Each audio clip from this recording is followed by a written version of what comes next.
আমি রেমি। বিয়ের মধ্যে তো বসা যায়, তাই ভাবলাম যখন চলে যাচ্ছি একটু সাজুগুজু করে নিই। একটু সাজুগুজু না করলে কি মানায়? শেষ বিদায় বলে কথা। জয় শ্রীকৃষ্ণ, জয় জগন্নাথ। কৃষ্ণপ্রিয়া চ্যানেলে আপনাদের সবাইকে স্বাগত জানাই। আশা করি ভগবানের কৃপায় সবাই ভালো আছেন। আমার চ্যানেলের ভিডিওগুলি সাধারণত ধর্মকেন্দ্রিক। আজকে ভিডিও বিষয়বস্তু সম্পূর্ণ আলাদা। আজকে কথা বলবো বাংলাদেশের মেয়ে রেমির আত্মহত্যার বিষয়ে। মেয়েটি লাইভে এসে যেভাবে তার মানসিক যন্ত্রণার কথা সবার সঙ্গে ভাগ করে নিয়েছিল সেই অবধি ঠিক ছিল, কিন্তু আত্মহত্যাটাকে নেহাতি বোকামো বলে আমি মনে করি। কারণ রেমির মতো এইরকম অনেক মেয়ে আছে যারা ঘরে ঘরে নির্যাতিত, যারা সমাজের ভয়ে, যারা বাবা মা এবং পরিবারের সম্মানের ভয়ে পরিস্থিতি কাটিয়ে ওঠার ক্ষমতা রাখে না এবং সেই স্থান পরিবর্তন করতে পারে না।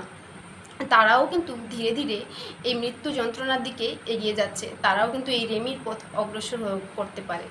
যাতে অন্য কোনো মেয়ে এই রেমির পথে অগ্রসর না হয়, তার জন্য কিন্তু একটা বিশ্বস্ত হাতের প্রয়োজন হয়। আর সেই হাত অবশ্যই বাবা মার হওয়া উচিত বা মেয়েটির পরিবারের হওয়া উচিত।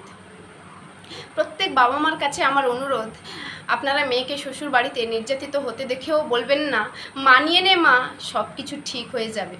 আপনি হয়তো ভাবছেন আপনার এই কথাগুলি মেয়েটির মনে সাহস যোগাচ্ছে বা আপনারা মেয়ের পাশে আছেন। আদৌ কি তাই? একবার ভেবে দেখুন, হয়তো আপনার এই কথাগুলি দিনে দিনে মেয়েটিকে মৃত্যুর পথে এগিয়ে দিচ্ছে।